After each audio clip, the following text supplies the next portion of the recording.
All right, so we're diving deep today into French indirect speech. A topic I know can be a little tricky, but is so essential to really mastering the language. And especially for anyone working towards that pronunciator certificate, getting comfortable with indirect speech is going to be a huge help.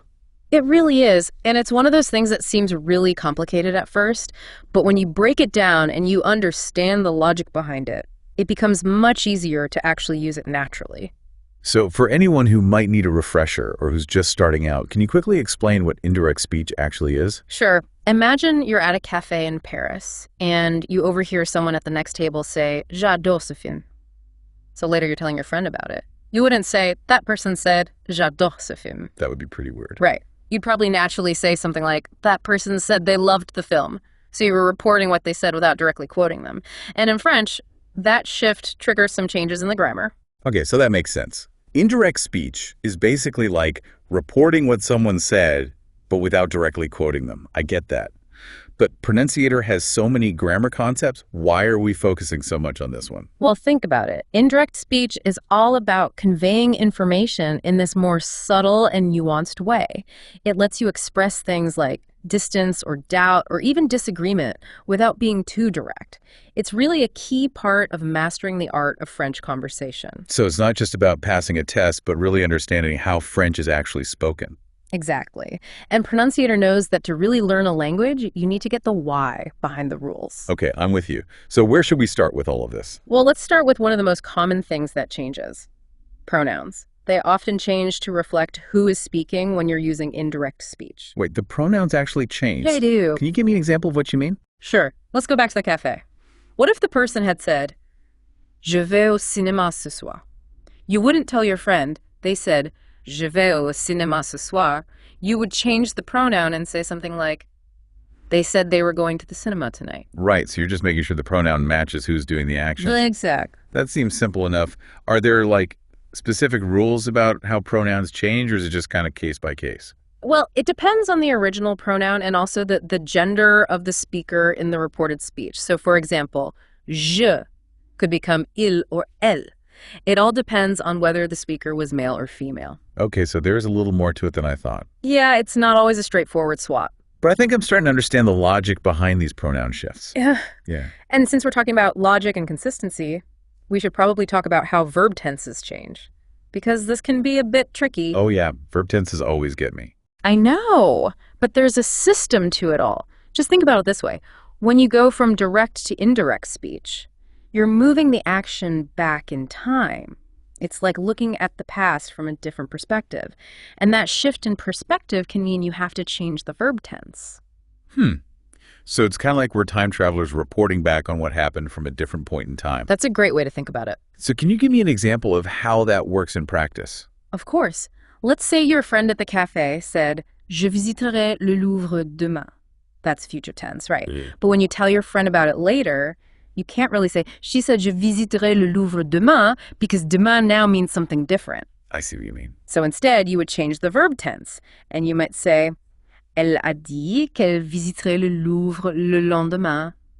So you see how the future tense, visiterait, changes to the conditional visiterait. Ah, so it's not just about changing the verb tense randomly. You have to make it work with the new time frame of the reported speech. That makes a lot of sense.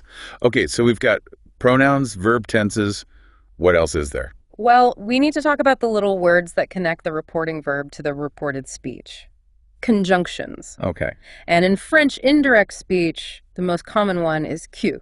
Right, que. Isn't that just the word for that? Well, yes, but in indirect speech, que has this really important role. It connects the two parts of the sentence and signals that we're about to report something someone said. I've never thought about it like that before. But it helps to create a smooth transition in the sentence. Okay, I see. So are there any other conjunctions we need to know for indirect speech? There's one more that's really important, si. So que is our general connector, but si is specifically used for indirect questions. Especially those yes-no questions.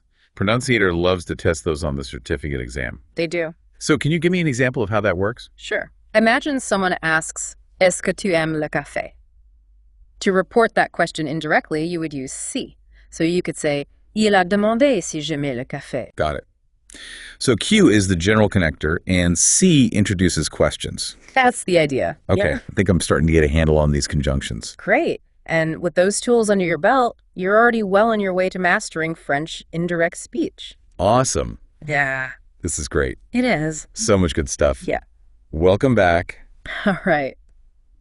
I feel like we've already covered so much. But I know there's still more to learn about indirect speech, especially when it comes to things like the pronunciator certificate exam. You're right, there is. And I think it's time to tackle another one of those tricky areas. Time expressions. These can change a bit in indirect speech. Oh, I've definitely noticed that. They always trip me up. Why do they even change? Well, think about it. If someone says like, je vais au concert demain, and you're reporting that a week later, demain doesn't mean the same thing anymore. That's true. So what are you supposed to say? The person said they were going to the concert tomorrow, but like tomorrow from when? Right, so you have to change the time expression to make it work with when you're reporting it. You could say, il a dit qu'il allait au concert le lendemain. So demain becomes le lendemain.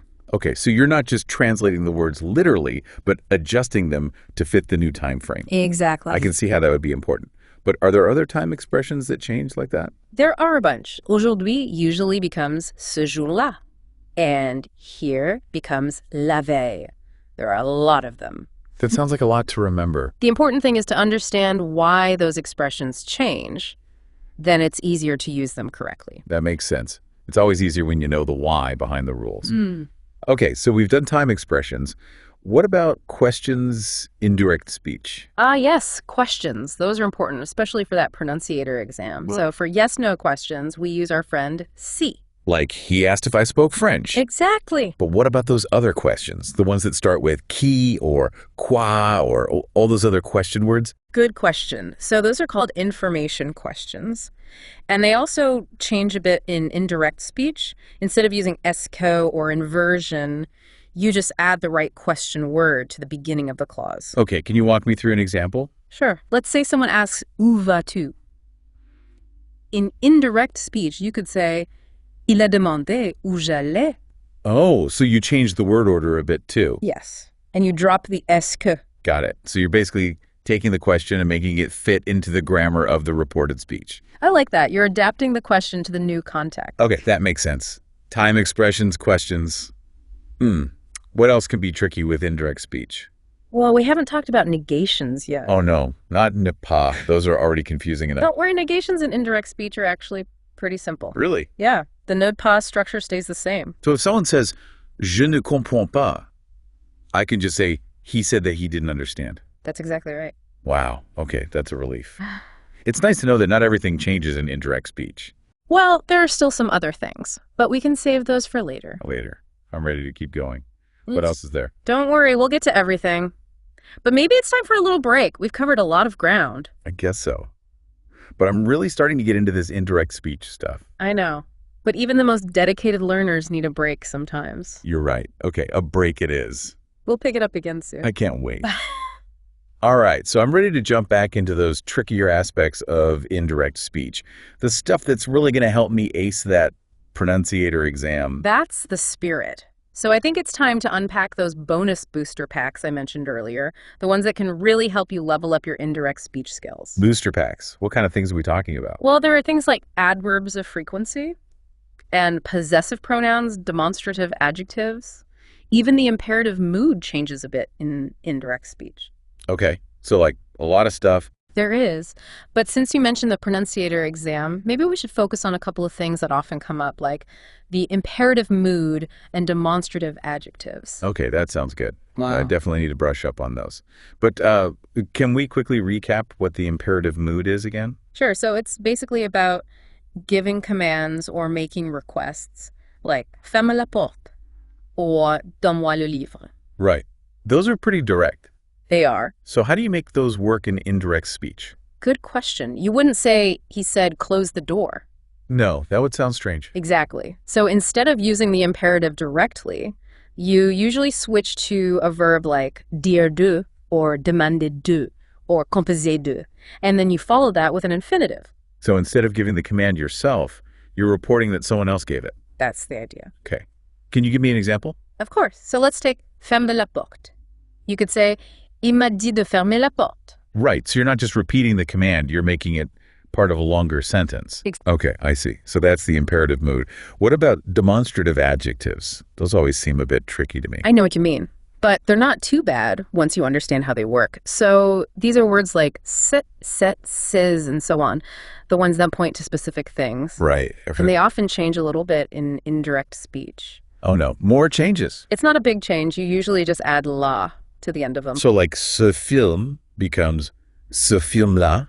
That's it. Okay, I think I can handle that. Yeah. So if someone says ce film est génial, I would say il a dit que ce film-là était génial. Exactly. Interesting. I never realized how much those little words could change the meaning. They really do. It's all about being precise and making sure the meaning is clear. Okay, so we've covered a lot of ground with indirect speech today. I feel like I have a much better understanding of how it all works now. I'm glad to hear that. Remember, practice makes perfect. The more you use these structures, the more natural they'll become. That's good advice. I think I'm ready to tackle those pronunciator exercises now. I think you are. You've got this. Thanks so much for all your help today. You're welcome. It's been really helpful. My pleasure. And to everyone listening, keep practicing your French and remember to check out Pronunciator for more great resources. Until next time,